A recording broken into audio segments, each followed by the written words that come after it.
Bonjour à toutes et tous, je suis ravie de vous accueillir ce 4 juin en fin de matinée pour une thématique sur le référencement, où je laisserai juste après la parole à Geoffrey Leroy de Canephora. Avant tout, je voulais vous rappeler que la CCI vous donne rendez-vous les mardis, mercredis, jeudis pour un cycle de webinaires qui sont conçus, sélectionnés pour vous, les dirigeants, les managers, les chefs d'entreprise. L'objectif, c'est vraiment de vous aider dans cette situation de crise et dans le maintien de votre activité en vous proposant des thématiques qui sont en lien avec vos besoins, avec des solutions concrètes, le contact avec un expert du sujet, et donc aujourd'hui c'est Geoffrey Leroy qui interviendra, et vous pourrez, à l'issue en fait de cette présentation, lui poser toutes vos questions, puisqu'on gardera, comme habituellement, un temps à la fin du webinaire pour les questions-réponses. Avant tout, je me présente, donc je suis Alexandra Charmois, je suis en charge de l'événementiel à la CCI. Je suis plutôt présente sur les réseaux sociaux et particulièrement sur LinkedIn. Donc si vous souhaitez partager avec moi votre actualité, n'hésitez pas, ce sera avec grand plaisir que j'accepterai cette mise en relation. Vous dire que dans ce contexte même de déconfinement, la CCI, elle reste à vos côtés avec cette cellule d'appui aux entreprises. Si vous avez la moindre question par rapport à votre reprise d'activité, par rapport à des dispositifs, des aides, n'hésitez pas à composer ce numéro unique 04 50 33 72 99 ou par l'email qui est juste dessous. N'hésitez pas à poser toutes vos questions. Les collaborateurs sont bien évidemment disponibles pour y répondre. Je voulais également faire un petit focus sur une actualité plutôt dédiée à la reprise. Je vous ai mis le lien, donc n'hésitez pas à aller voir. Vous aurez accès en fait à une plateforme qui s'appelle la plateforme Pure, qui vous permettra de recenser en fait des services opérationnels qui vous permettent justement de repartir et de rebondir par rapport à la situation, et de reprendre votre activité le plus sereinement possible. Vous pourrez également, via cette actualité, retrouver l'ensemble des replays des webinaires. Donc n'hésitez pas à aller la consulter. Vous avez également un focus qui sera plutôt dédié en fait au commercial et numérique. C'est un accompagnement en fait qui est proposé par la CCI. Cet accompagnement, il est pris en charge par la CCI et par des fonds européens. Il est en fait, qu'il soit commercial ou numérique, il a vraiment pour objectif de renforcer votre performance et votre compétitivité au travers d'une démarche globale. L'objectif, c'est de faire le point justement sur la situation, sur votre activité, d'identifier les actions à mettre en œuvre et les priorités, et puis de bénéficier justement d'un parcours personnalisé d'accompagnement pour mettre en place ce plan d'action. Donc si toutefois vous êtes intéressé sur du commercial, sur du numérique, n'hésitez pas à demander plus d'informations via le mail que je vous ai mis juste en dessous. Avant que je laisse la parole à Geoffrey pour qu'il se présente, je voulais juste vous rappeler que vous pouvez à tout moment télécharger la présentation de cette matinée qui se trouve dans la partie documents à distribuer. Donc, n'hésitez pas à aller la télécharger. Vous avez donc la possibilité de poser toutes vos questions. Donc, au fil de l'eau, n'hésitez pas non plus à les poser. Et puis moi, je les recense et on gardera un temps à l'issue de ce webinaire. Donc, on se retrouve à la fin et je vais laisser la parole à Geoffrey, et je lui laisse également la main. Hop. Voilà, maintenant j'ai la main. Alors, bonjour à tous. Je suis ravi de nouveau être là pour vous accompagner. Ce webinaire, faites vous-même le référencement naturel de votre site web et faites-le bien. Il fait partie de tout un processus global qui a commencé par faites vous-même la communication de votre entreprise, où je donnais des actions, des points d'action pour savoir qu'est-ce que vous pouvez faire vous-même au sein de votre entreprise, qu'est-ce qui doit être externalisé, comment on externalise, etc. J'ai aussi fait donc un webinaire sur le calendrier éditorial et sur le site internet. Donc, si vous n'avez pas eu la possibilité de les voir, n'hésitez pas à me contacter. Je pourrais vous envoyer les liens des replays ou en tout cas vous accompagner sur ces points-là. Pareil, sur cette présentation, je vais aller assez rapidement parce qu'il y a beaucoup de points à aborder. Et le but du jeu, c'est que je vous donne un maximum d'informations. Il y a beaucoup de choses à voir dans le référencement naturel. Donc, si vous êtes perdu, j'ai envie de dire c'est normal, mais vous inquiétez pas, je vais essayer de vous récupérer au fil de l'eau. Posez vos questions, je serai là pour vous accompagner. Et si vraiment il y a des points vous n'avez pas compris, vous êtes bloquant, n'hésitez pas à me contacter. Voilà, je vous laisse mes coordonnées mail, mes coordonnées téléphone. N'hésitez pas à me contacter derrière pour que je puisse continuer à vous accompagner sur le référencement naturel, vous donner des conseils particuliers sur votre entreprise. Vous m'envoyez votre site web, vous m'envoyez ce que vous avez fait, vous me posez vos questions, je pourrais vous aider, il n'y a aucun souci. J'ai aussi un LinkedIn où je fais beaucoup d'actualités dessus et je pourrais vous répondre aussi sur LinkedIn. N'hésitez pas à m'enregistrer. Donc, on va commencer. Déjà, comprendre le SEO. Vous voyez, dans la titre, j'ai mis SEO. Qu'est-ce que c'est que le SEO? Ça veut dire Search Engine Optimization. Ça veut dire optimisation au référencement naturel. Donc, aujourd'hui, quand vous allez sur Internet, vous voyez des gens qui parlent de SEO, des gens qui parlent de référencement naturel. C'est la même chose. C'est juste qu'il y en a un, c'est l'acronyme en anglais et l'autre, c'est le mot en français. On n'utilise pas d'acronyme en français. L'acronyme, c'est SEO. Donc, c'est normal si je prononce le mot SEO, si d'autres experts prononcent le mot SEO, ça veut dire référencement naturel. Quelques chiffres déjà pour commencer. Il y a 13,3 milliards de recherches par jour sur Google. Le but, c'est pas de vous référencer sur ces 13,3 milliards de recherches, c'est de vous référencer sur les plus pertinentes. Et c'est ça qu'on va aller voir. 74% des clics se font sur les 5 premiers résultats de recherche. Donc pareil, ça c'est quelque chose qu'on va essayer d'arriver, c'est de poser vos mots-clés, vos pages sur les 5 premiers résultats de recherche de vos clients. Et enfin, 91% des utilisateurs ne dépassent pas la première page. Il y a d'ailleurs une blague qui est assez connue dans l'univers du référencement naturel, c'est que si vous voulez cacher un corps, vous le placez, vous allez le cacher dans la deuxième page de Google. C'est vraiment pour dire que les recherches, les gens, les utilisateurs, généralement, ils passent dans la en fait, Google va tout faire pour que l'utilisateur clique sur l'un des résultats de la première page et de jamais passer à la deuxième page. Donc vraiment, pareil, si vous n'êtes pas sur la première page, votre mot-clé, on va dire, ne va pas considérer qu'il est référencé. Pourquoi je parle de Google? On parle de Google tout le temps, et bien parce que Google, c'est 94% du marché. Ça, c'était en mars 2019, mais globalement, on est à peu près sur les mêmes chiffres. Non, c'était en juin 2019, mais on est à peu près sur les mêmes chiffres aujourd'hui. 95% du marché en France, c'est Google. Et ensuite, on va voir Bing, Yahoo, Qwant, DuckDuckGo et d'autres moteurs de recherche. Donc, c'est pour ça qu'on parle de Google. On parle aussi de Google parce que Google est peut-être celui qui est le plus sévère, qui va avoir le plus un algorithme le plus complet pour faire les recherches. Et donc, si vous plaisez à Google, normalement, vous allez plaire aux autres moteurs de recherche. Il y a aussi de l'optimisation au référencement naturel, spécialement pour Bing, spécialement pour Yahoo, spécialement pour Qwant, etc., en fonction de votre cible. Mais globalement, le but du jeu, c'est d'être référencé à un maximum. Donc, déjà, on va cibler Google, et quoi qu'il arrive, vous serez référencé aussi sur Bing, Yahoo, Qwant et DuckDuckGo et compagnie. Quel est le job de Google? Google doit satisfaire 40 millions de Français qui l'utilisent chaque mois pour trouver l'un des 30 000 milliards de documents référencés. Donc, les documents référencés, c'est des documents en français, en anglais, en autre langue, mais c'est pas parce qu'un Français va faire une recherche en français qu'il va tomber que sur des documents en français. Potentiellement, en fonction de l'utilisateur, il va trouver des documents qui vont l'intéresser en anglais, en espagnol, en japonais, etc. Comment il va fonctionner? Il va d'abord explorer toutes les pages qui existent sur Internet. En tout cas, toutes les pages qui sont où les sites ont accepté qu'un moteur de recherche puisse passer. Donc, il exporte et il va indexer des pages en permanence. On appelle ça le crawl. Ensuite, il va analyser chaque page. C'est-à-dire qu'il est juste passé sur les pages, il a regardé ce qui se passait.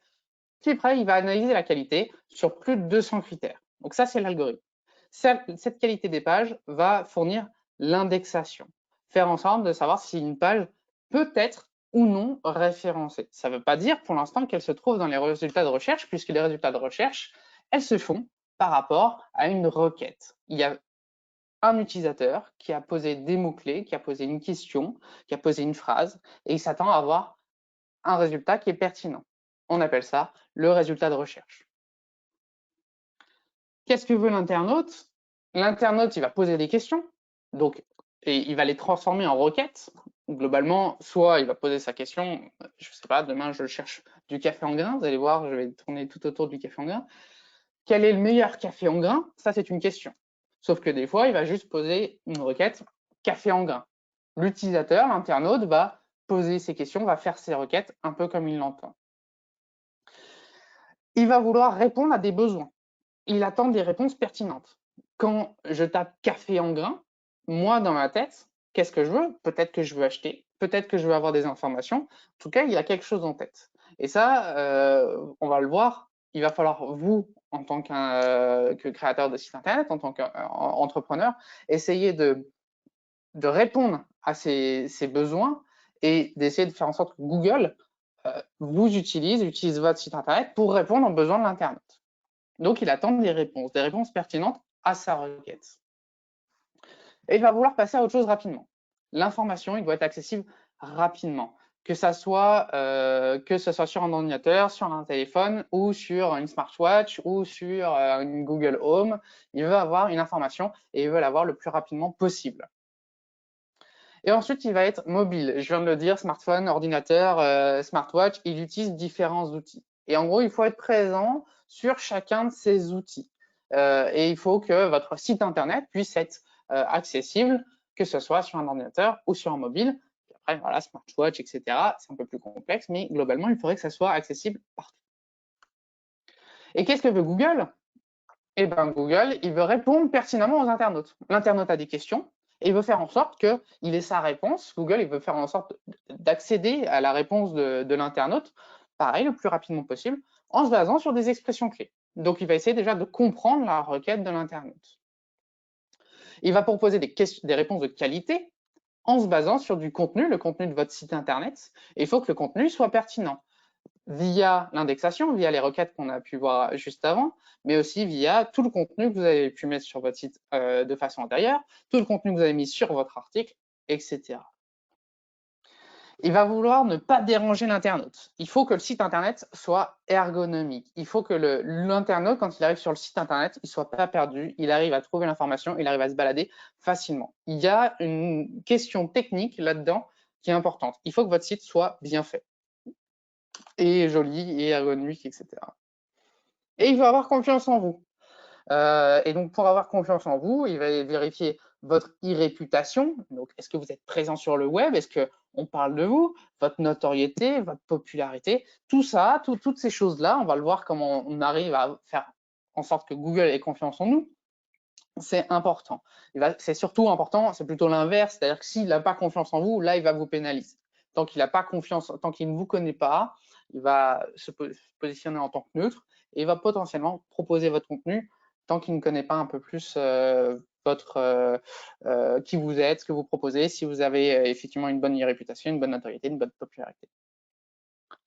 Donc, vraiment, là, on a vu ce que veut Google, c'est quelque part ce que veut l'internaute. Google, le but du jeu, c'est de faire en sorte que l'internaute soit content. Pourquoi? Parce qu'après, comme ça, il va pouvoir lui proposer de la publicité, il va pouvoir lui proposer le traquer, etc. Ça, c'est d'autres questions, mais globalement, il veut que l'internaute soit heureux. J'ai rien que ça. Voilà un petit résultat de recherche. On va aller directement sur le résultat de recherche. Je cherche du café en grains, comme je vous l'ai dit tout à l'heure, et voilà ce qu'on voit. Aujourd'hui, quand on tape café en grains, en tout cas, quand moi je tape café en grains, et ça c'est important, vous voyez, ici, si je descends ça, je ne sais pas si vous voyez la barre, mais ici, on voit que c'est moi qui suis connecté. Geoffrey Leroy, il connaît mon navigateur, il connaît mon historique, il sait qui je suis. Et donc, il va me proposer du contenu. Déjà, il va me proposer du contenu sur la droite, vous avez vu, c'est Google Shopping.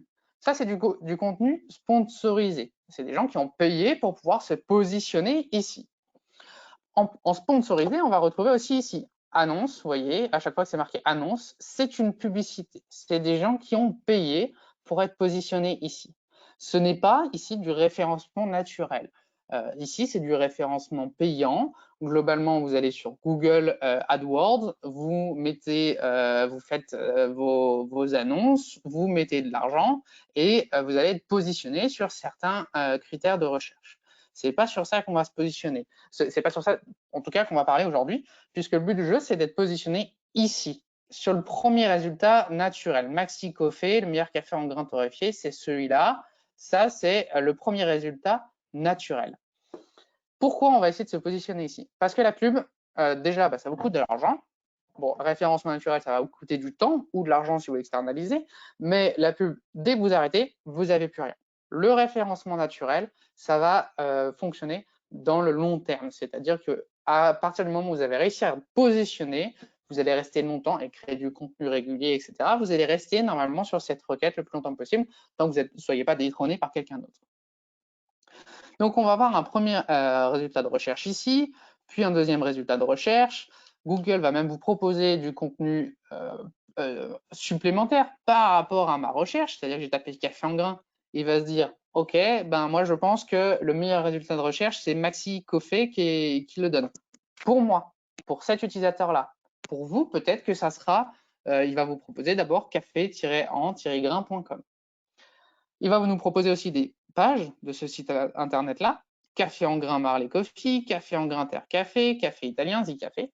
Pourquoi? Parce qu'il estime que si je ne suis pas intéressé par ce lien-là, je peux peut-être être intéressé par ces liens supplémentaires. Quand on descend, on va se retrouver ici, autre question posée. Pourquoi il nous fait ça? Tout à l'heure, je vous ai dit, Google, le but du jeu, c'est qu'il trouve là et il vous aide un maximum. Ici, j'ai tapé café en grain. C'est une recherche qui est assez globale. Et donc, il va essayer déjà de me vendre des choses parce qu'il se dit, peut-être qu'il va acheter du café en grain. Là, si j'ai pas cliqué sur un lien, ici, Google il se dit, bon, peut-être qu'il veut pas acheter du café en grain. S'il n'a pas cliqué sur un lien dessus, je vais l'aider à trouver un autre résultat. Et donc, il me propose des questions. Quel est le meilleur café en grain? Comment choisir un bon café en grain? Quel est le meilleur café italien? Pour m'aider, parce que peut-être que quand j'ai tapé café en grain, en fait, je voulais savoir quel était le meilleur café en grain. Donc là, il m'aide. En cliquant dessus, je vais avoir un résultat qui est pertinent pour moi. On descend, on retrouve encore des résultats naturels, ça c'est encore du référencement naturel, tac, tac, tac. Et là, on va retrouver Google Maps, donc Google My Business. Si vous positionnez là, si vous avez un café, si vous vendez du café en grain, vous allez pouvoir vous positionner sur Google My Business et essayer d'arriver sur Google Maps. Donc, c'est aussi du résultat naturel, mais qui ne va pas passer par le site internet, donc qui va passer par Google My Business. Si vous voulez, on pourra en parler. J'en ne parle pas dans cette présentation, on pourra en parler après. N'hésitez pas à venir me voir et je pourrai vous aider sur votre Google My Business. On référence aussi, on va essayer de référencer un maximum notre Google My Business pour être bien référencé ici. Et là, de nouveau, on retrouve des annonces. Pourquoi on a des annonces ici et pas là-haut? Parce que peut-être qu'ils ont payé moins cher, peut-être que leur contenu est de moins bonne qualité, peut-être que Google estime que pour moi, c'est pas intéressant. On arrive en bas de page, et là, en bas de page, on n'a toujours pas, donc, Google estime que si on arrive en bas de page, c'est qu'on n'a toujours pas cliqué, et donc il continue à nous aider. Peut-être que chercher le prix du café en grain, peut-être que chercher du café en grain italien, peut-être que chercher le meilleur café en grain. Et donc là, il nous donne encore des recherches associées d'autres utilisateurs qui peuvent m'aider. Et là, je le rappelle, c'est pour moi qui suis connecté ici, et c'est pour moi qui suis géolocalisé à Mété, Annecy. Et donc, il va me proposer, par exemple, les Google, la carte pour des choses qui sont assez proches de chez moi. CG, c'est juste à côté. Et après, il va nous proposer d'autres torréfacteurs qui sont pas très loin, qui sont sur Annecy. Excusez-moi, j'ai ma Google Home qui vient s'allumer. Je ne sais pas si vous l'avez entendu. Voilà, on continue. Voilà, ça c'est le résultat de recherche et c'est un résultat de recherche. Et donc, si vous voulez vous positionner sur café en grain, il va falloir essayer de proposer du contenu qui va être pertinent pour l'utilisateur. Un petit tour des algorithmes, des gros algorithmes. Google le change régulièrement. Il ajoute tout le temps des codes, de nouveaux codes pour améliorer son algorithme. Mais on a des fois des gros lots de codes qui vont complètement changer le fonctionnement de Google. Donc voilà les derniers algorithmes qui sont passés, qui sont importants. Google Panda, le but c'était d'axer sur le contenu, un contenu de qualité, un contenu unique et un contenu influent. Google Penguin, le jeu c'était un suivi des guidelines. Google propose des guidelines, donc vraiment des règles à suivre qui sont généralement juste pour vous aider et dire voilà, si vous faites ça, normalement vous serez bien référencé. Avec Google Penguin, il a accentué, il a vraiment fait bénéficier toutes les personnes qui font un suivi des guidelines, qui suivent ces règles-là. Google Colibri, but c'est une interprétation plus précise des requêtes. Justement, c'est ce qu'on a vu, proposer des questions, comprendre justement si quelqu'un pose une question, comprendre si je cherche, par exemple, quand je cherche le meilleur café, est-ce que il va essayer de réfléchir si je cherche du café à acheter pour ma machine ou si je cherche le café du coin pour aller boire un coup. Et donc ça, Google Colibri, c'est un algorithme qui va essayer de comprendre un peu mieux les requêtes et de faire en sorte de vous redonner des réponses qui sont cohérentes pour vous. Google Pinjun, c'est des résultats locaux et pertinents. Donc justement, nous proposer tout à l'heure, quand je vous disais le café, des cafés qui sont près de chez moi. Et Google BERT, c'est les recherches vocales. Justement, la Google Home, si vous lui donnez, voilà, elle se réveille encore, si vous lui posez des questions, que la Google Home puisse vous répondre correctement par rapport aux résultats qui sont sur Internet. C'est-à-dire que derrière, après, vous allez faire votre recherche, Google Home va vous donner une réponse. J'aurais dû l'amener avec moi, comme ça vous aurez pu avoir l'exemple en direct. Et on reçoit après sur notre téléphone une notification pour aller voir le site internet, par exemple. Les piliers du SEO. Quels sont les piliers du SEO pour bien être référencé? Déjà, un socle technique. Il faut que votre site internet soit bien fait, que la technologie choisie ne soit pas dépassée, que le code soit bien écrit, qu'on ait une bonne structure dans l'architecture, que votre site soit ancien, que le format des URL soit cohérent, etc. Le socle technique, c'est la base. Donc vraiment, si vous devez si vous faites votre site internet vous-même, etc., c'est pas un souci, mais choisissez bien les outils pour ne pas être pénalisé par ce socle technique qui est très important.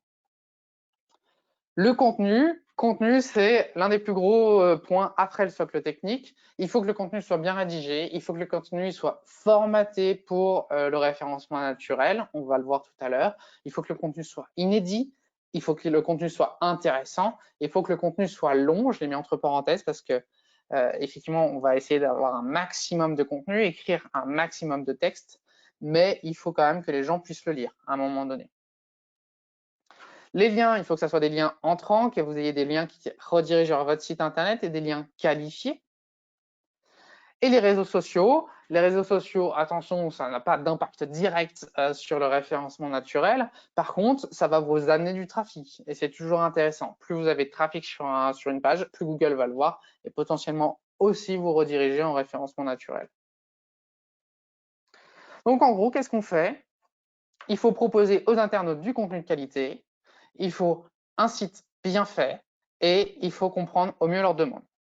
Aujourd'hui, vous pouvez vous arrêter avec ce cours-là en vous disant le but du jeu, c'est que je propose du contenu de qualité. Déjà, si vous avez compris ça, c'est déjà pas mal.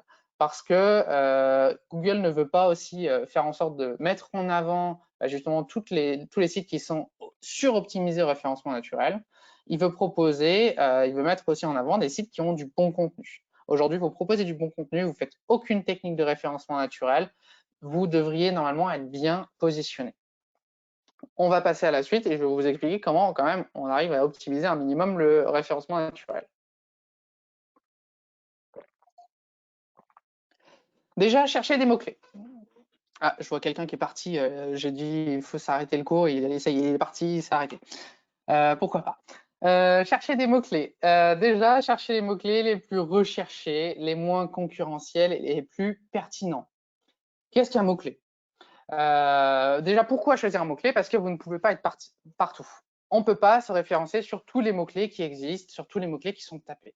Il faut choisir les mots-clés qui sont les plus intéressants pour votre activité à vous. Il faudra définir pour chaque page un mot-clé principal, exemple café en grain, des mots-clés secondaires. Donc ça, c'est pas obligatoire. Déjà, si vous avez un mot-clé principal, c'est pas mal, mais les mots-clés secondaires, c'est pas mal aussi. Sachet de café, café bio, machine à café en grain. Et enfin, un champ lexical associé. Caféine, tasse, moudre, expresso, arôme, etc. Le champ lexical associé est très important. On va le voir, si Google ne voit pas un champ lexical cohérent, il va pouvoir pénaliser votre contenu qui va estimer comme suroptimisé au référencement naturel. Si vous mettez toujours des phrases et à chaque fois, dans chaque phrase, il y a marqué café en grain, café en grain, café en grain, bah déjà, ça va saouler l'utilisateur parce que ça va être illisible. Et donc, Google, il va le voir que ça va saouler l'utilisateur et donc, il va vous pénaliser. Si je mets mon mot-clé, j'arrive en premier partout. Si vous choisissez un mot-clé demain, oui, mais non, parce que Google est de plus en plus intelligent, on l'a vu tout à l'heure, il ne va pas s'intéresser qu'au seul mot-clé tapé par l'internaute, mais aussi à l'utilisateur, au contenu de l'article et au contenu du site. Aujourd'hui, vous vendez des chaises, vous faites un article sur le café, et ben Google, potentiellement, il va moins vous mettre en avant qu'un site qui parle de café tout le temps et qui va faire un article sur le café. Parce que d'un coup, vous allez changer la typologie de contenu que vous faites. C'est pas un problème, ça ne veut pas dire qu'il ne faut pas le faire, c'est juste que vous ne pouvez pas justement être référencé partout, il va falloir quand même vous spécialiser, vous réfléchir aux mots-clés sur lesquels vous voulez vous positionner. Les typologies de mots-clés de marque, c'est tous les mots-clés qui sont relatifs au nom d'entreprise, au nom des marques de l'entreprise, au nom des produits. Exemple, Lavazza, c'est un nom de marque. Concrètement, vous n'avez pas vraiment de travail de référencement naturel à faire. C'est assez facile de vous positionner là-dessus. Sauf si, forcément, tout à l'heure, on a vu, on avait un qui s'appelait, son nom de marque, c'était Café en grain. Et bien forcément, c'est plus difficile de se positionner sur ce mot-clé parce que vous avez un nom de marque générique. Donc, ça va être plus difficile de se positionner. Donc, je vais toujours vous conseiller de trouver des vrais noms de marque qui sont cohérents, qui ont quelque chose en plus. Les mots-clés généralistes, c'est tous les mots-clés composés d'un seul mot ou de deux mots, hein, des mots composés. Café. Donc ça, c'est un mot-clé ultra généraliste. On va avoir un nombre de recherches très, très, très élevé. Ça va être très concurrentiel parce que beaucoup de gens vont parler de café et le trafic va être peu qualifié. Forcément, demain, entre quelqu'un qui a le café du coin, quelqu'un qui vend du café en grain et quelqu'un qui est torréfacteur de café et quelqu'un qui est producteur de café, tout le monde va se positionner sur le mot-clé café. Donc, ça va être très concurrentiel, sauf que derrière la réponse à l'utilisateur, Google il va avoir du mal à savoir qu'est-ce qu'il doit proposer quand on tape café uniquement. Les mots-clés d'information, c'est tous les mots-clés qui vont être sous forme de questions ou des mots-clés du type définition. Comment choisir un bon café en grain, définition du café en arabica. Donc là, c'est vraiment des mots-clés d'information. Ça va être très peu concurrentiel. Il y a peu de gens qui se positionnent dessus. Le trafic va être très, très, très qualifié. Si vous répondez à ces questions-là, c'est que vous avez vraiment répondu à la demande de l'utilisateur. Et la conversion, elle va être faible parce que quelqu'un qui cherche comment choisir un bon café en grain, ça ne veut pas dire qu'il va acheter derrière. Quelqu'un qui cherche définition du café arabica, ça ne veut pas dire qu'il va acheter du café. Par contre, vous allez vous créer déjà du trafic, ce qui va être bon pour tout le site internet, mais aussi de la notoriété. À force de répondre, d'aider l'utilisateur, de lui proposer du contenu, ils vont se souvenir de vous et le jour où ils ont besoin d'acheter du café, ils vont penser à vous plutôt qu'aux concurrents. Les mots-clés d'intention, c'est tous les mots-clés qui vont être avec des verbes d'action. Acheter, trouver, rechercher. Acheter du café en grain. Ça, c'est des mots-clés d'intention qui vont avoir un nombre de recherches faible. Peu de gens vont taper acheter du café en grain. Ça va être très, très, très concurrentiel, surtout avec la publicité. Et derrière, donc, vous allez avoir une conversion. Si quelqu'un vous tape acheter du café en grain, que vous êtes positionné dessus et que vous lui proposez du café en grain, normalement, il y a peu de raisons qu'il n'achète pas. Sauf s'il veut faire un comparatif, etc. Mais en tout cas, la conversion va être élevée. Mais on va avoir une très grosse concurrence, surtout avec le payant. Et généralement, on va se poser sur les mots-clés d'intention uniquement sur le payant et pas en référencement naturel. Les mots-clés géolocalisés, donc là, ça, c'est si vous avez un commerce local, ou en tout cas si vous vendez localement, on va se positionner sur des noms de rues, une ville, des mots-clés à proximité de, aller, etc. Ça, c'est vraiment le travail de Google Colibri, justement, de comprendre ce que l'utilisateur veut faire. Donc, café en grain vers la gare ou torréfacteur Annecy, ça, ce sont des mots-clés géolocalisés. Le nombre de recherches va être très, très faible. Forcément, ce sera que les gens qui sont autour d'Annecy ou vers la gare qui vont taper. Ça va être peu concurrentiel et le trafic va être très qualifié. Si vous avez un commerce local, c'est très bien de faire ça. La longue traîne. La longue traîne, c'est ce que je vais vous proposer la plupart du temps parce que c'est ce qui va vous coûter le moins cher, en tout cas qui va vous coûter le moins de temps surtout. Ça dépend de si vous l'externalisez ou si vous le faites vous-même. Si tout à l'heure on revient sur café en grains, demain vous êtes un vendeur de café en grains pour vous positionner sur cette requête, ça va être très compliqué de détrôner Maxi Coffee, café en grains, café paf, Webstore, Coffee Webstore, etc. Il va falloir mettre énormément d'énergie, de contenu, de backlink pour arriver à vous positionner là-dessus. Donc on va plutôt se positionner sur des mots-clés qui vont être très compliqués, très longs, avec beaucoup de mots pour aller avoir peu de recherche, peut-être. Les gens ils vont taper moins souvent, mais en tout cas, vous allez avoir peu de concurrence. Et si vous répondez à la question, c'est tant mieux. Donc là, sur ce graphique, on va voir d'un côté de l'axe, c'est la difficulté de positionnement. Plus on est haut, plus ça va être difficile, plus on est bas, plus c'est facile. Le nombre de recherches, plus on est haut, plus il y a de recherches, moins on est haut, moins il y a de recherches. Le nombre de visites, forcément, plus on a de recherches, plus on a de visites. Et le coût AdWords, plus il y a de recherches, plus il y a de visites, plus il y a de difficultés de positionnement, plus c'est cher. En bas, on va voir le nombre de mots dans les requêtes. Plus vous mettez de mots dans vos mots-clés, plus vous allez baisser la difficulté de positionnement, baisser le nombre de recherches et baisser le nombre de visites. Par contre, vous allez aussi augmenter le taux de conversion. Moins il y a de recherches, moins il y a de visites, moins il y a de concurrence, plus il y aura de taux de conversion parce que vous allez répondre plus précisément à la demande de l'utilisateur. Exemple, en mots-clés peu concurrentiels, enfin un peu qui n'est pas du tout de long train justement, qui est très générique. Café en grain, c'est des mots-clés peu spécifiques, 1 à 3 mots. On va avoir un volume de recherche élevé. Des mots-clés, ça sera un mot-clé très concurrentiel et le taux de conversion sera faible.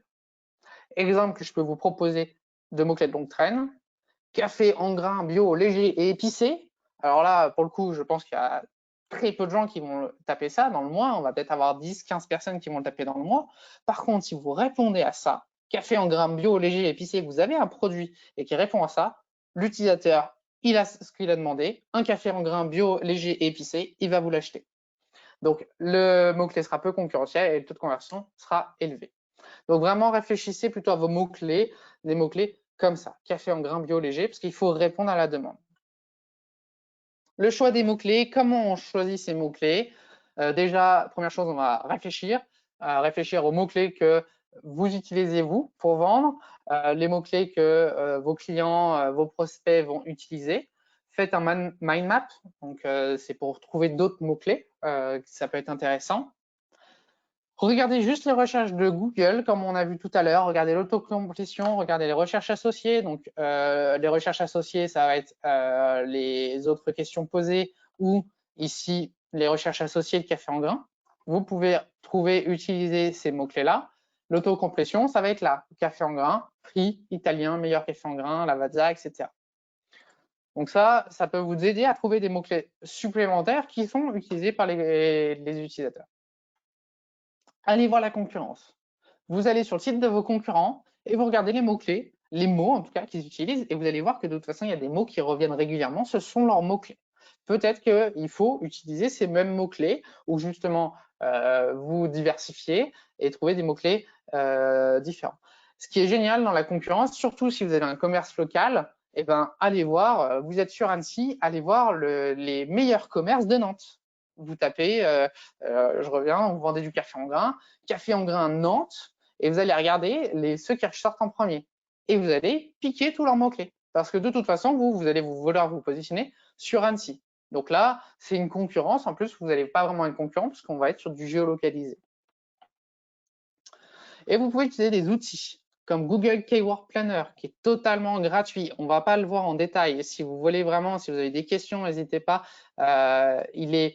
En gros, vous allez passer par Google AdWords et vous allez faire comme si vous allez faire des recherches AdWords. Et les recherches AdWords, c'est globalement les mêmes que les recherches gratuites. Vous allez voir ce que les utilisateurs y tapent.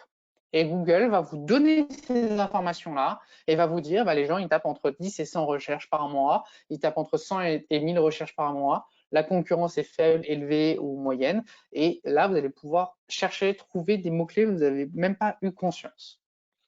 En outil, si vous voulez pas vous embêter trop, vous allez Ubersuggest, qui fonctionne comme Google Keyword Planner, qui va prendre même les mêmes informations que Google Keyword Planner, mais il va être plus simple d'utilisation.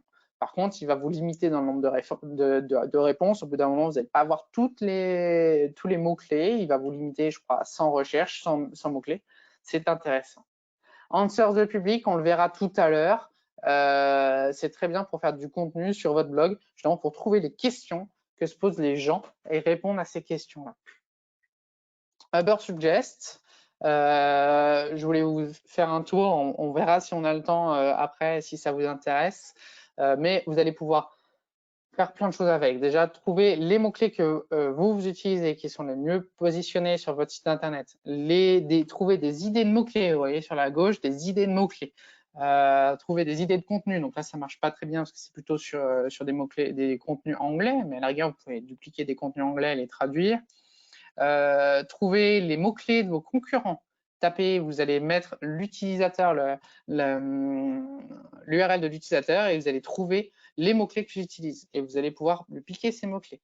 Vous allez pouvoir trouver aussi tout ce qui est lien qui pointe vers le site, vers votre site ou vers les sites des concurrents. On en reparle tout à l'heure, mais ça c'est vraiment un outil qui est très bien, donc qui est en limité gratuitement et qui coûte sinon 30 € par mois, mais vraiment qui est très intéressant, très facile, très simple d'utilisation. Donc si vous voulez avoir les meilleurs résultats, allez sur Google Keyword Planner. Si vous voulez pas vous embêter, allez sur Ubersuggest. L'optimisation sémantique, parce que le contenu, c'est la vie, je vous l'ai dit. Demain, vous faites rien en termes de référencement naturel, mais vous proposez du bon contenu à l'utilisateur, vous serez bien référencé. Si vous avez un bon site internet technique. Donc, il y a une règle d'or, c'est une page, un besoin, un message, une action, un mot-clé. Et ça, c'est vraiment important. Aujourd'hui, vous vendez 3 services différents. Vous avez 3 services. Alors, j'ai un café, donc je tiens un café. Je propose un café, donc j'ai un salon de café. Et je propose aussi de la vente de café en grains. Et je suis aussi torréfacteur. Donc, j'ai ces 3 activités. On a tendance, généralement, à se dire, je vais faire une page service où je veux dire, j'ai un salon de café, je suis torréfacteur et je vends du café en grains. Ce n'est pas la bonne solution.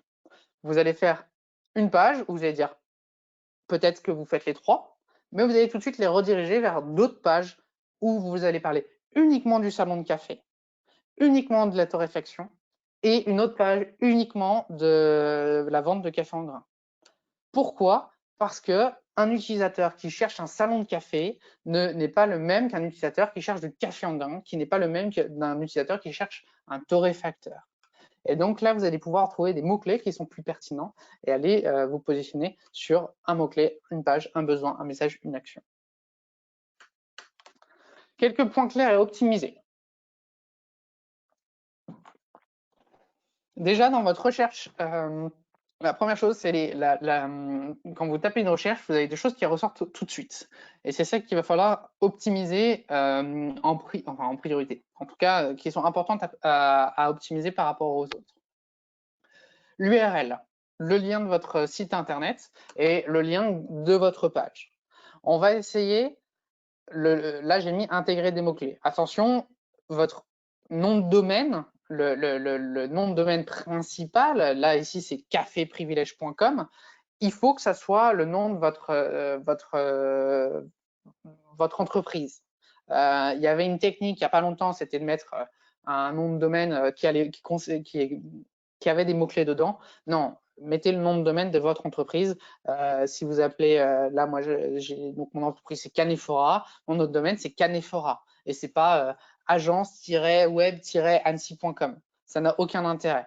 Il faut que ça soit, enfin, ça a très peu de valeur, en fait, pour Google. Par contre, après, dans chaque page, le café, je vends du café en grains, je fais /café-en-grain. Je vais même faire /café-grain. Pour mettre des mots-clés. On va séparer tous nos mots par des tirets du 6, les tirets du milieu. On va supprimer tous les mots vides, de, à, en, etc. Ces mots qui n'ont pas de valeur, entre guillemets, parce qu'on va essayer d'avoir des URL qui sont les plus courtes possibles. On va vraiment réfléchir à notre extension de nom de domaine. Utiliser un .fr, utiliser un .com, utiliser un .org, ça n'a pas la même valeur. Le .fr, effectivement, c'est pour du local. Le .com, et ça, on n'a pas l'habitude de le savoir. Le .com, on a l'impression que c'est pour de l'international. Non, le .com, c'est pour du commercial. L'extension de domaine pour de l'international, c'est le .net. .org si vous êtes une organisation, etc. Bon, ça, c'est pas très grave si vous avez mis un .com alors que vous ne faites pas de commercial, mais en tout cas, si vous n'avez pas encore fait votre site, essayez de réfléchir un peu à ça. Il faut aussi que votre site soit en HTTPS. Vous voyez en haut, là, j'ai mon URL qui est ici en HTTPS de // donc ça veut dire qu'il a un certificat SSL. Ça, c'est demandé par Google. La meta title, c'est la première chose qui arrive sur Google. C'est ce qui est en bleu ici sur Google, café privilège, vente en ligne de café, café privilège.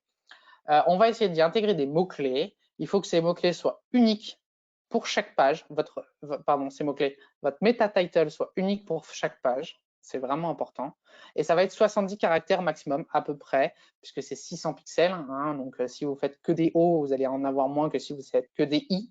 Mais globalement, c'est 60 caractères. On va d'abord intégrer des mots-clés avant d'intégrer votre nom de l'entreprise. Ici, en plus, ils l'ont mis 2 fois, café privilège, c'est pas utile. Mais en tout cas, c'est intéressant d'avoir le nom de l'entreprise à un moment donné. Si vous ne le mettez pas, c'est pas grave. Le but du jeu, c'est de répondre à l'utilisateur pour son contenu. Quelque part, on s'en fout d'aller atterrir sur café privilège quand on tape une requête café, que ce soit café privilège, maxi coffee ou un autre, c'est pas un problème. La métadescription, elle est en tant que telle inutile pour le référencement naturel. N'essayez pas de positionner des mots-clés dedans, ça ne sert à rien. Mis à part pour avoir les mots en gras, ça ne sert à rien. Par contre, ça va être très utile pour le taux de clic. Le but du jeu, c'est de faire en sorte que les gens aient une compréhension globale de votre page et qu'ils cliquent sur ce lien. Donc, c'est une description d'abord de la page. On va essayer de privilégier des appels à l'action. Et là, c'est 160 caractères max. Et en gros, c'est 600 pixels sur 2 lignes. Pour optimiser le contenu à l'intérieur, le contenu de base, on va mettre un seul titre H1, un seul titre 1. Quand je mets H1, H2, H3, des fois, votre site internet, il va vous dire c'est titre 1, titre 2, titre 3. Un seul titre 1, c'est super important. Vous risquez d'être pénalisé si vous en mettez plusieurs. On va mettre des titres H2, H3, H4, H5, H6, ça ne va pas plus loin. Vous pouvez en mettre autant que vous voulez. On verra plus tard comment on les ordonne. Mais il faut que ça soit réfléchi, ordonné comme une rédaction école. Je vous explique tout à l'heure ce que ça veut dire. On va avoir du texte utile, unique, donc un texte long et intéressant. Alors, j'ai mal fait mon truc, pardon. On va avoir des images travaillées avec une balise alternative alt. Pareil, on va le voir juste après comment on l'optimise. Et on va avoir du maillage interne. Le maillage interne, c'est des liens qui vont rediriger vers des pages de votre site internet. Donc, soit via des boutons, soit juste via des liens. Mais essayez de faire en sorte que l'utilisateur continue sa lecture et aille visiter d'autres pages. Et ça va aider aussi le robot à savoir comment il va devoir classer toutes vos pages dans le site internet. Donc, il va créer, lui, une arborescence de vos liens et comprendre quelles sont les pages les plus importantes parce que c'est celles qui comportent le plus de liens. Ordonnez vos mots. Il faut les mettre, vos mots-clés, aux bons endroits. Déjà, combien de mots? 300 mots, c'est la base. En dessous de ces 300 mots, Google va estimer que votre contenu n'est pas qualitatif. Ce qui veut dire, c'est pas très grave. Si on a moins de 300 mots, par exemple, une page de contact, souvent, elle va avoir moins de 300 mots parce que on n'a pas 300 mots à mettre. C'est pas grave. C'est pas parce que vous avez moins de 300 mots que Google va vous pénaliser. Par contre, il va estimer que ce contenu n'est pas qualitatif, ce qui est le cas. Une page contact, c'est pas du contenu qualitatif. Par contre, c'est du contenu qui peut être intéressant pour l'utilisateur s'il tape contact. 500 mots, aujourd'hui, c'est le minimum. Google estime qu'à partir de 500 mots, le contenu est de qualité. Donc aujourd'hui, si vous devez faire du contenu, réfléchissez à 500 mots. 500 mots, c'est à peu près une page Word. Réfléchissez à 500 mots, ça peut vous faire peur de faire du contenu, mais on y arrive assez rapidement si on met des sous-catégories. Si on réfléchit à notre contenu, genre le salon de café tout à l'heure, on va réfléchir, qu'est-ce qu'on va pouvoir parler sur le salon de café? Eh ben, on va pouvoir parler des cafés-concerts, des cafés que l'on sert, on va pouvoir parler peut-être de café-concert, on va pouvoir peut-être parler des assises, comment elles sont, de l'ambiance, comment elle est, etc. En fait, on y arrive rapidement à 500 mots. Et je vais même vous proposer de faire entre 800 et 1200 mots. 800 et 1200 mots, c'est ce que j'appelle un bon rapport qualité-temps, parce qu'on va avoir, plus vous avez de mots, mieux ce sera. Plus vous serez de qualité aux yeux de Google. Donc, on va essayer de faire un maximum de mots. 800 1200 mots, généralement, on y arrive assez facilement, sans se casser la tête, sans avoir à faire de recherche. Si c'est votre expertise, si c'est ce que vous savez de quoi ce que vous vendez, on va arriver facilement à 800 1200 mots. Donc, c'est pour moi un bon rapport qualité-temps. Et là, si vous faites plus de 2000 mots, c'est parfait. C'est génial, vous allez avoir un bon contenu. Par contre, là, 2000 mots, on va commencer à aller devoir faire de la recherche, aller devoir faire des interviews, aller devoir parler à des experts pour arriver à faire 2000 mots. Ça va être assez long à faire, mais en tout cas, vous allez avoir des bons résultats. Attention au nombre de mots. Il faut que le temps de lecture des utilisateurs soit cohérent avec le nombre de mots présents dans la page. Il faut que votre contenu il soit intéressant. Si vous faites 2000 mots, mais que les gens ils ne lisent pas, en tout cas, ils ne lisent pas un certain nombre de temps, ça ne sera pas utile. Et en fait, Google, il va savoir que les utilisateurs, ils ne lisent pas. Quoi qu'il arrive, les utilisateurs, si vous faites 2000 mots, ils ne liront pas en moyenne les 2000 mots. Par contre, Google le sait. Il va se dire, oui, alors pour lire 2000 mots, on estime que la moyenne de temps de lecture, c'est de 7 minutes. Et donc, on va estimer qu'en moyenne, les gens ils vont lire 20%. Et donc, il faut que les gens y restent au moins 1 minute 40, 1 minute 50 sur cette page-là.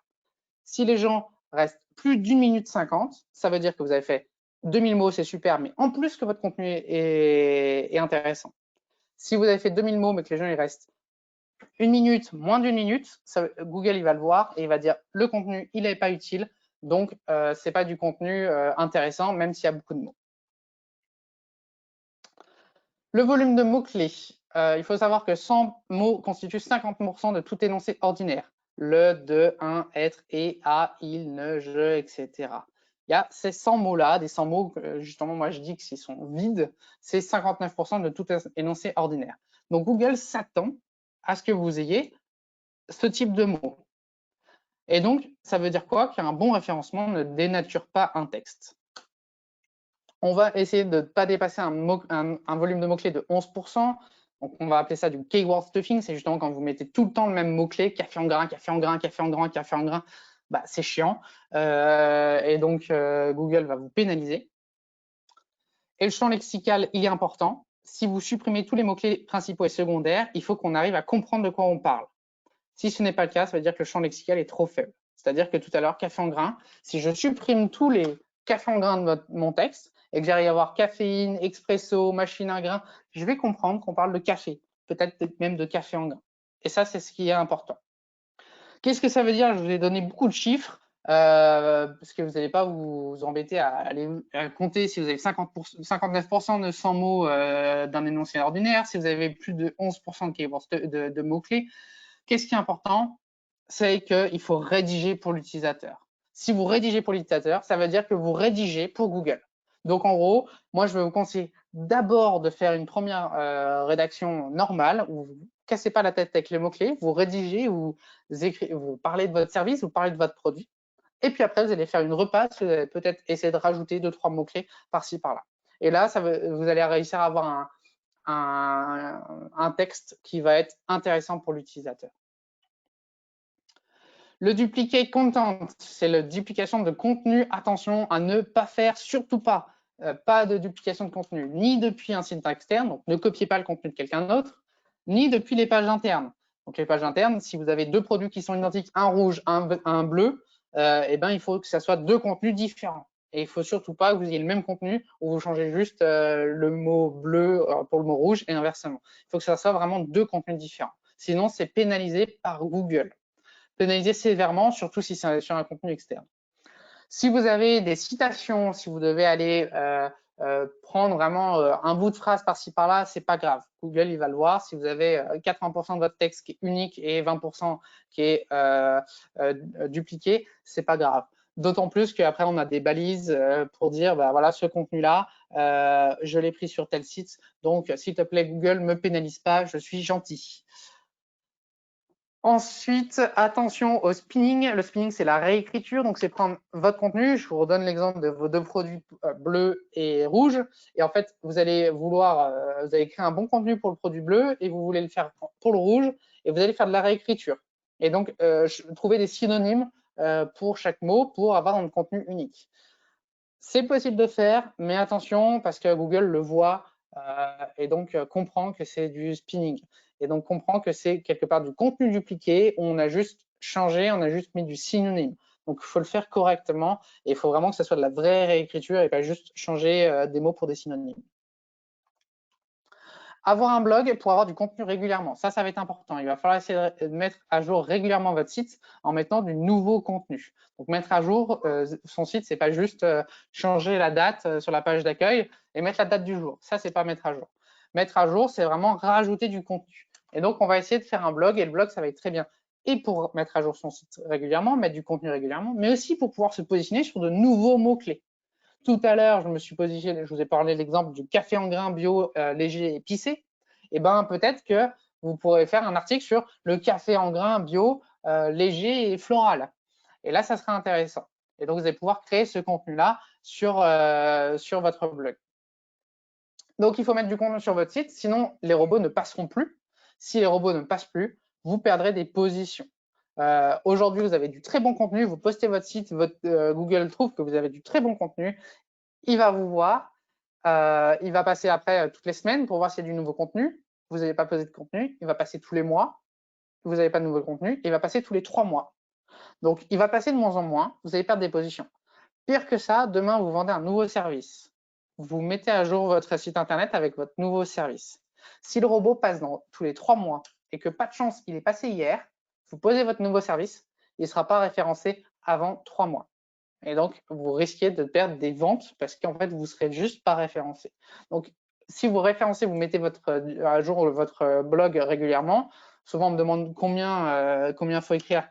Comme vous pouvez, si vous faites un article par mois, ça sera déjà très bien. Idéalement, un article par semaine, c'est bien aussi. Alors, plus vous posez de contenu, mieux c'est. Il va falloir essayer d'être régulier.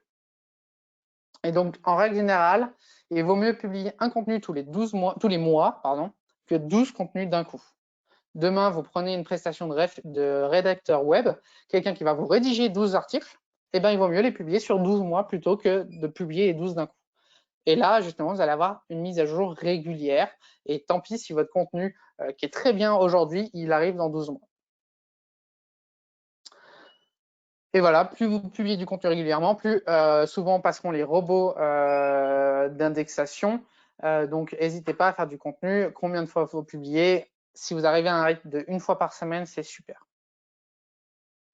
Le maillage interne, faire des liens, des boutons dans vos pages pour rediriger vers d'autres pages sur des contenus annexes qui peuvent intéresser l'utilisateur. Ça va faire rester l'utilisateur plus longtemps. Donc, ça va être bien pour votre site internet, ça va être bien pour votre taux de conversion et va faire comprendre à Google quel chemin il doit prendre pour parcourir votre site internet.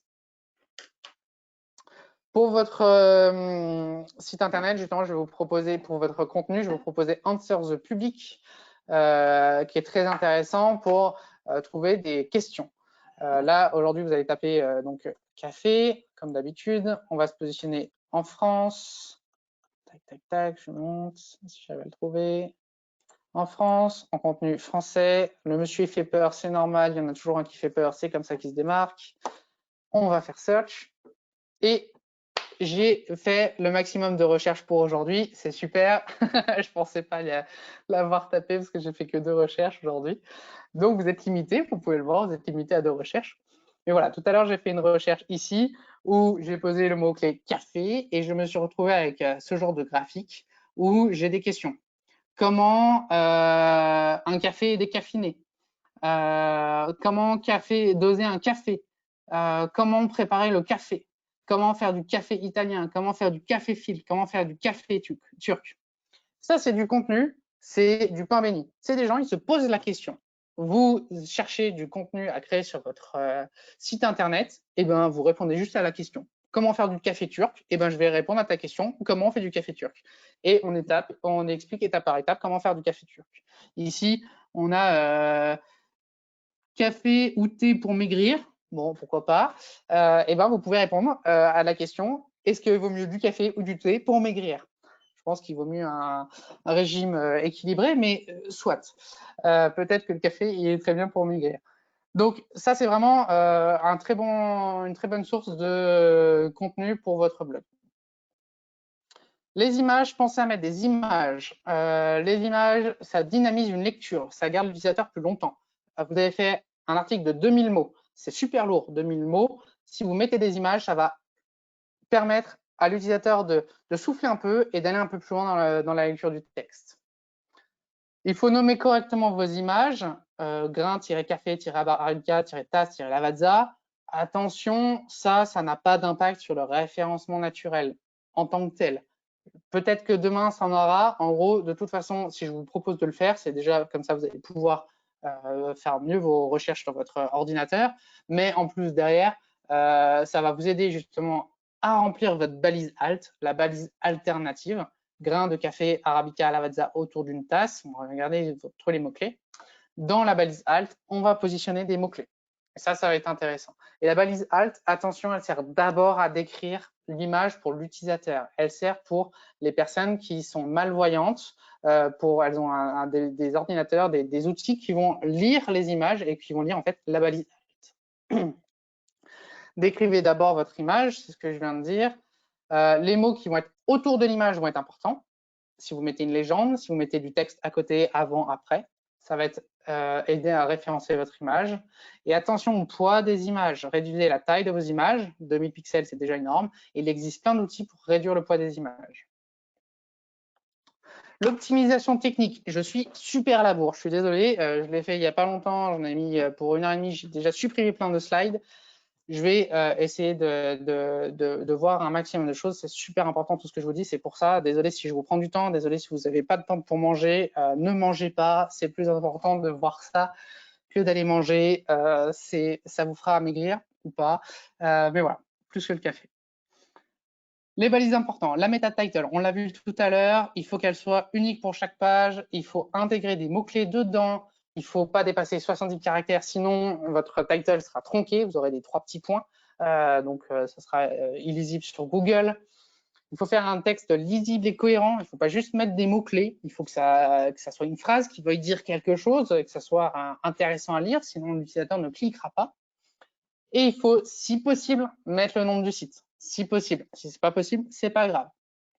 Exemple, café en grain italien Lavazza, café bio. Donc là, café en grain, c'est un mot-clé. Café en grain italien, c'est un mot-clé. Café bio, c'est un mot-clé. Lavazza, c'est un mot-clé en tant que tel, mais on s'en fout. Maxi Coffee, c'est le nom du site. La métadescription, je le rappelle, c'est inutile pour le SEO, mais utile pour le taux de clic. Il faut expliquer clairement le contenu de la page, qu'est-ce qu'il va voir quand il va cliquer sur ce lien-là. Mettre des appels à l'action. Découvrez, visitez, venez voir, cliquez, achetez. Ne pas dépasser les 160 caractères. Pareil, sinon ça sera tronqué, vous aurez 3 petits points. Ah mince, il y en a un qui est parti à midi, il avait trop faim. Pardon. Découvrez une large sélection de café en grains pour votre expresso, artisan torréfacteur en France ou grande marque, livraison gratuite des 40 €. Il n'y a pas de mots-clés dedans. Si, café en grains, mais on s'en fout. La question, c'est qu'est-ce qu'ils vont découvrir dans la page, et aussi livraison gratuite des 40 €. Tiens, on apporte déjà de la valeur. Au fait, si tu veux acheter, tu as juste à dépenser 40 €, tu auras la livraison gratuite. Les balises importantes, les titrages. Donc titrage, titre 1, titre 2, titre 3, titre 4, titre 5, titre 6. Donc ou H1, H2, H3, H4, H5, H6, ce sont les balises qui sont comme ça. Un seul titre 1, je le rappelle, c'est super important, c'est une balise qui est importante. Le titre, le premier titre de la page, ça doit résumer justement votre page. On doit avoir des mots-clés et ça doit parler de la page. On va utiliser des mots-clés dans les titres, tous. On va essayer de mettre, si possible, du texte en dessous de chaque article. Vous mettez un titre 1, vous mettez du texte. Vous mettez un titre 2, vous mettez du texte. Et on va réfléchir au titre de la même façon que les rédactions à l'école. Votre titre 1, c'est le titre principal. C'est le titre de votre rédaction que vous mettez tout en haut de votre copie. Ensuite, le titre 2, c'est un titre de grande partie. Donc là, par exemple, j'ai mis un titre 2, grande partie numéro 1. Puis après, je vais peut-être avoir besoin de faire des sous-parties parce que je vais détailler une partie de la grande partie. Donc, le H3, c'est une sous-partie de mon H2. Je vais mettre un autre H3 qui est aussi une sous-partie de mon H2 et je vais vouloir mettre une sous-sous-partie de mon H2 qui est une sous-partie de mon H3 parce qu'il faut que je détaille cette partie-là. Je vais mettre un autre H4 et après je reviens à H2 pour reparler d'une autre grande partie.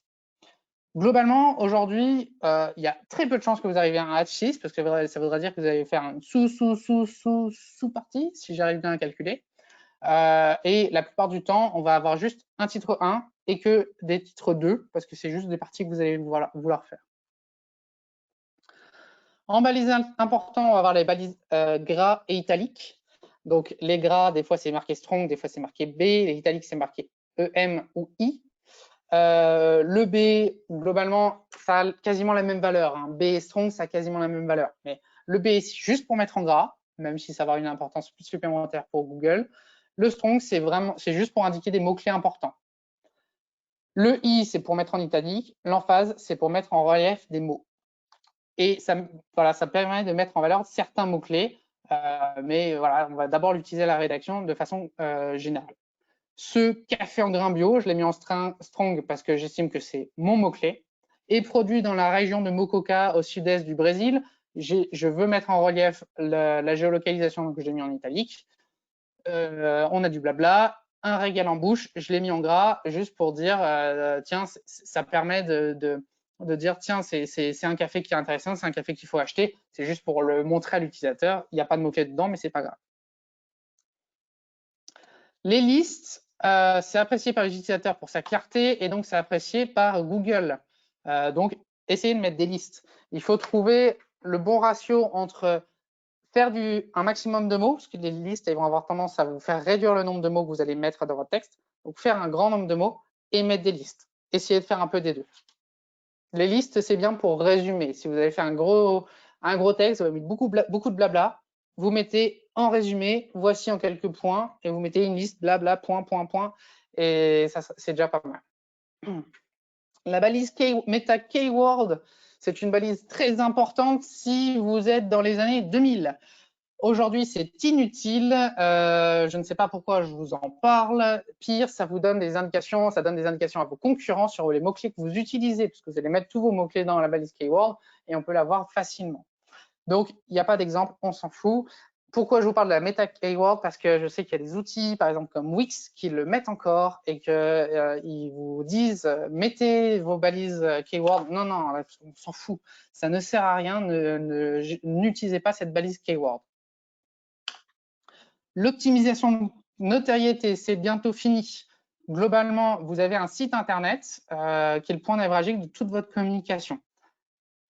Vous allez devoir faire donc du SEO et de la pub pour rediriger vers votre site internet. Vous allez vouloir que des sites partenaires avec qui vous travaillez redirigent vers votre site internet, que des blogs externes, des blogs d'influenceurs redirigent vers votre site internet pour faire des backlinks, pour faire des liens entrants, pour faire du trafic. Vous allez peut-être faire une newsletter pour parler de vos produits, pour parler de votre blog, des derniers articles. Vous allez peut-être utiliser les réseaux sociaux comme Facebook, Twitter, Pinterest, LinkedIn, Instagram ou des plateformes vidéo pour rediriger votre site internet. Ou vous allez vouloir faire de la communication classique, hein, affiches, flyers, publicité sur des magazines, mais on va souvent mettre le lien du site internet si quelqu'un veut des compléments d'information. Et ça, il faut faire vivre votre site internet et il faut le faire vivre via tous ces points-là, ou en tout cas certains de ces points-là. Les backlinks, donc c'est les liens entrants, c'est les liens de sites externes qui pointent vers votre site internet. Plus il y aura de liens, plus vous serez crédible, plus il y aura de liens qui pointent vers votre site, plus vous serez crédible aux yeux de Google. Donc, les liens entrants, il faut quand même qu'ils soient crédibles eux aussi. Il faut que ce soit des sites qui soient de qualité, qui redirigent vers vous. Il ne faut pas prendre n'importe quel site. Donc, si c'est crédible, c'est parce qu'il y a une crédibilité du nom de domaine, une crédibilité sur la page. Le contenu de la page est pas mal. La position de votre lien dans la page est suffisamment élevée. Elle n'est pas tout en bas, elle n'est pas noyée dans plein de liens. L'âge du lien, il est assez récent. Le libellé du lien, il est cohérent. Si vous vendez du café et que le libellé En gros, il y a un mot chaise qui est surligné et que ça redirige vers du café, c'est pas un libellé cohérent. Voilà. Il faut que votre backlink soit bien. Je vous rappelle, Ubersuggest, c'est votre meilleur ami pour et voir les backlinks qui pointent déjà sur votre site internet et donc vérifier s'ils ont du bon texte ou pas et peut-être contacter le webmaster en disant ah tiens j'aimerais que tu changes ce texte là, ou voir les backlinks des concurrents et aller vous positionner sur les mêmes sites internet. Comment avoir trouvé des backlinks? Analysez vos concurrents, donc avec Ubersuggest. Demandez à vos partenaires de mettre votre site internet et inversement, vous pouvez mettre son site internet sur les partenaires. Faites de la relation presse ou de la relation blog, donc de l'influenceur. Faites des articles utiles. Si vous faites des très bons articles, on va rediriger automatiquement vers ces articles-là. Faites du guest blogging. Alors, le guest blogging, qu'est-ce que c'est? C'est vous allez écrire un article sur le blog de quelqu'un d'autre et ce quelqu'un d'autre va écrire un article sur votre site internet et ça, vous allez réussir à toucher sa cible à lui et lui, il touchera votre cible. Vous allez avoir en gros 2 fois plus de partage. Faites des articles avec des experts qui pourront rediriger vers votre site internet. Faites-vous interviewer pour pouvoir glisser un mot-clé dedans. Créez un outil gratuit. Donc, Ubersuggest, concrètement, c'est un outil gratuit. Il a développé un outil parce qu'il est consultant SEO. À la base, il était gratuit et il vendait ses consultations SEO. Aujourd'hui, il l'a fait payant, mais globalement, c'est un outil gratuit à la base. Créez un réseau de sites, plein de sites qui parlent du contenu, par exemple sur le café, qui vont à un moment donné rediriger vers votre site internet ou les autres réseaux de sites. Devenez mécène ou sponsor pour pouvoir avoir des liens sur le site d'un gros événement ou faites vous-même des événements. Donc là, c'est du moins compliqué au plus compliqué hein, que je vous l'ai mis. Forcément, faire un événement, ça demande beaucoup plus de logistique, mais ça va vous faire du trafic. Sur les backlinks, vous allez avoir la possibilité d'avoir des techniques qui sont ce qu'on va appeler du grey hat, donc du chapeau gris. Donc il y a white hat, c'est du bon référencement naturel, black hat, c'est du mauvais référencement naturel, grey hat, c'est du référencement naturel. Entre les deux, achetez un nom de domaine expiré qui va avoir de la valeur. Demain, vous achetez café-en-grain qui n'est plus utilisé, il va avoir du poids et vous allez rediriger vers votre nom de domaine. Ça va vous donner un peu de poids. Par contre, je suis quasiment certain que ça sera pénalisé à l'avenir, donc évitez de le faire. Commenter dans des blogs, c'est bien parce que ça va vous faire de la notoriété, vous allez pouvoir répondre à des questions et aider les utilisateurs. Par contre, les liens, ça ne va pas vous faire des backlinks puisqu'ils seront sûrement en nofollow. Le nofollow, ça veut dire je mets un lien, mais ce site n'est pas intéressant, donc il demande au moteur de recherche de ne pas le suivre. Donc ça va avoir peu de poids. Participer à des forums, de la même façon que sur les blogs, vous allez pouvoir répondre à des gens, les aider, etc. Mais les liens seront probablement nofollow. L'achat de liens. L'achat de liens, c'est très, très, très bien. Aujourd'hui, donc l'achat de liens, c'est vous allez voir un site internet qui va vous créer des articles sur d'autres sites qui sont faits que pour ça, que pour mettre des articles basiques qui vont faire des liens vers votre site internet. C'est très, très bien. Si vous avez la possibilité de le faire, c'est bien. Attention à ce que vous achetez. Aujourd'hui, la plupart du temps, vous allez avoir des liens, des backlinks qui vont être de très faible qualité, sur des sites de très faible qualité, avec du contenu de très faible qualité. Et ça sera sûrement pénalisé à l'avenir. Donc, sur l'achat de liens, il faut vraiment faire attention à quel site vous utilisez pour faire l'achat de liens. Peut-être que c'est vous qui allez créer le contenu. Alors, vérifiez où est-ce qu'il pose vos liens. Voilà, ça reste quand même du temps à prendre, mais il faut faire attention à pas acheter n'importe quoi. Et les annuaires, c'est pas mal. Vous allez poser votre site sur un annuaire. C'est gratuit, c'est facile à mettre en place. Vous allez écrire quelques mots, mais souvent, ça va être vraiment noyé dans la masse, donc ça va être quasiment inutile. Il y a très peu d'annuaires qui ont du bon poids. Et ça, vous le verrez par exemple avec Ubersuggest.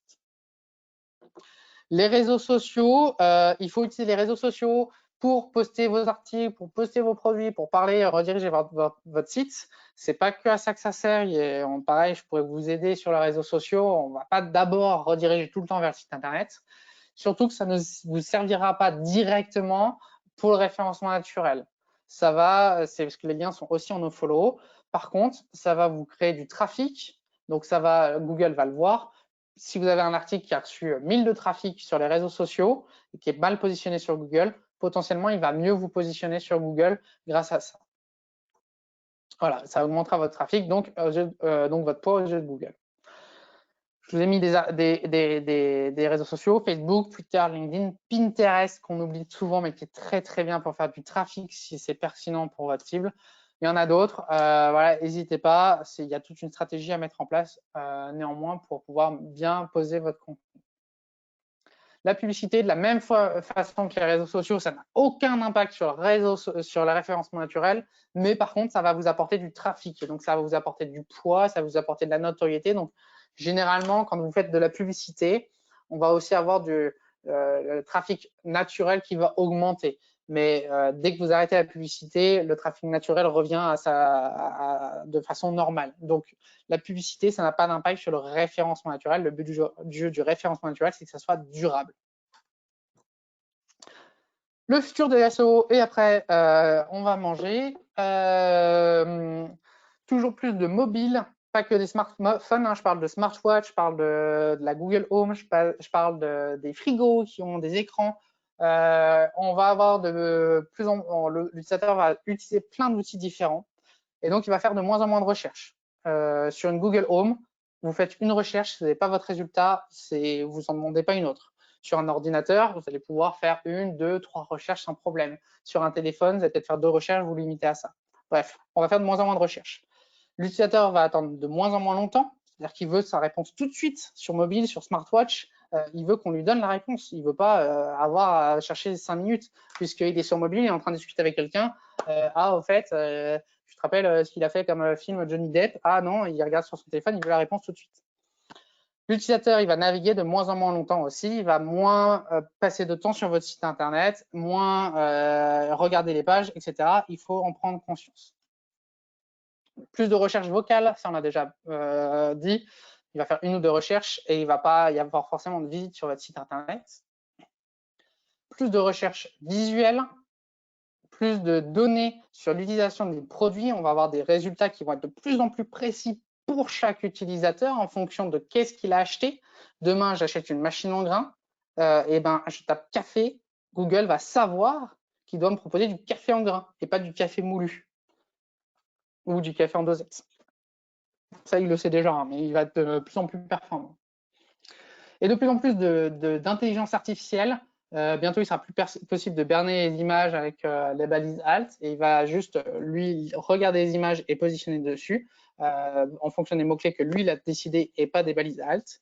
Et de plus en plus, une meilleure compréhension de la demande de l'utilisateur, toujours avec Colibri, pour vraiment comprendre qu'est-ce que cherche l'utilisateur quand il pose une question. La crédibilité de la marque est de plus en plus importante pour la conversion, surtout. Il faut que vous ayez un site qui soit bien designé, bien ergonomique pour faire confiance aux utilisateurs. On voit plein de sites internet et on a toujours peur, on a de plus en plus peur de se faire arnaquer. Donc, il faut que votre site internet soit bien fait. Et du référencement naturel de plus en plus pour la vidéo, qui va être de plus en plus efficace. Pareil, de la même façon que l'intelligence artificielle va pouvoir regarder et comprendre les photos, il va pouvoir regarder et comprendre les vidéos sans avoir à mettre de mots-clés. Merci à tous, c'est fini. Je vous laisse poser des questions maintenant. Et surtout, n'hésitez pas à me contacter par mail, par téléphone ou sur LinkedIn. J'hésiterai surtout pas à vous aider. Si vous avez des questions particulières sur votre entreprise, je serai là pour vous accompagner. Merci à vous pour votre écoute. Merci à vos 28 qui ne sont pas partis manger encore. Merci beaucoup Geoffrey, c'était vraiment très, très complet. C'est vrai que c'est dense, c'est vrai qu'on y a passé un peu plus de temps qu'habituellement, mais je pense que c'était vraiment nécessaire parce qu'il y a tellement de choses, à voir donc voilà. Ouais. En tout cas, on a des retours très positifs, des gens qui sont restés en disant que c'était très intéressant. Merci. On a une question, sur l'outil justement à utiliser pour, analyser la performance de son référencement. Eh ben, alors il y en a plusieurs. Sans aller très loin, Google Analytics, c'est un outil, donc on verra justement dans un prochain webinaire. Hein, continuez à nous suivre sur LinkedIn, Alexandra et moi. On passera un peu de temps sur Google Analytics. Vous allez avoir de plus en plus de recherches naturelles sur certaines pages, des temps de visite qui seront mieux, etc. Et après, il y a des outils qui sont payants. Donc là, je les ai pas en tête. Il faut que je les ressorte. Je les avais mis sur une présentation. Justement, ça fait partie des outils que j'ai enlevés. Des outils payants, 30 à 40 euros, qui vont vous permettre de voir le positionnement vraiment sur chaque mot-clé. Sachant que Ubersuggest le fait. Ubersuggest, c'est très bien parce que c'est un outil qui est versatile, il vous propose plein de choses, il est moins qualitatif que tous ses concurrents, mais il va pouvoir vous proposer justement votre position pour chaque mot-clé. Donc aujourd'hui, vous posez sur café en grain, vous regardez café en grain pour cette page-là, quelle position je suis, position 14, bon, bah, le but du jeu, c'est d'arriver sur les positions 10, 9, 8, 7, 6, donc c'est sur la première page. Donc pour l'instant, je vais vous dire Ubersuggest et ça sera très bien. Ok. Est-ce qu'il y a d'autres questions? Je vous laisse les saisir si vous en avez. Bon, on a une remarque en disant que ils ont très faim, mais pourtant c'était très intéressant. Ils sont restés jusqu'au bout. C'est gentil. Manger du SEO. Voilà.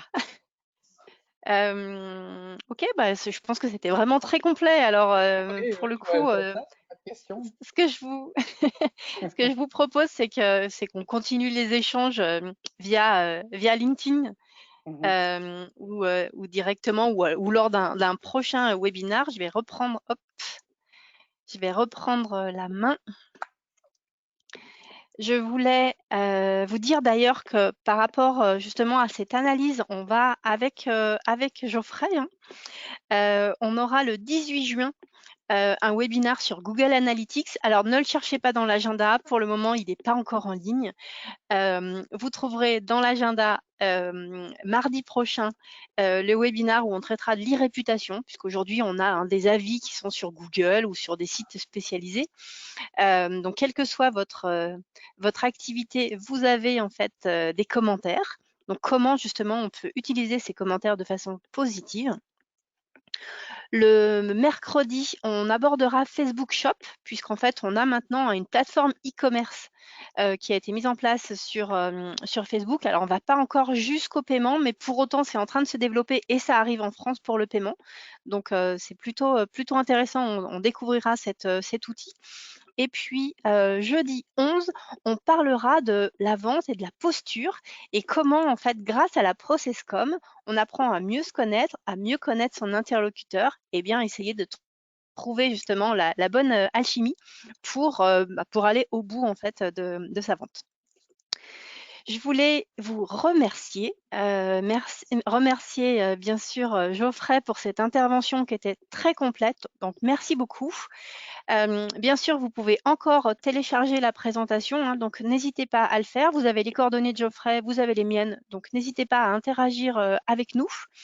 Je voulais également, d'ici à ce qu'on se revoie prochainement sur un prochain webinaire, et bien vous dire de surtout bien prendre soin de vous. À très vite. Merci. Merci, bonne journée, à bientôt. Au revoir.